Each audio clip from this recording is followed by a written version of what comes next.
turime šį X6 automobilį, kuriam apsauginę plėvelę traukiame žibintus. Tiesa, klientas pageidavo ne tik aptraukti apsauginę plėvelę jos, bet ir net keletų tonų jį patamsinti.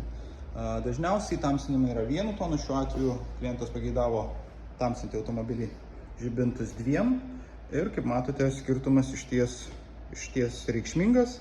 Automobilis, sakyčiau, turi kažkiek kitokį charakterį su būtent taip tamsintais žibintais. Tačiau svarbiausia, jog jis yra pilnai apsaugotas nuo akmenukų, išmušimų, nuo subraižymų ir visokio kitokio krūvio iš aplinkos. Taip pat turime šį X, kuriam dengsime visą kėbulą apsauginę plėvelę. Automobilis nuvažiavęs labai nedaug, tačiau, kaip matote, yra pažymėtos vietos, kur automobilis jau yra pažeistas, kur gavęs krūvio iš aplinkos.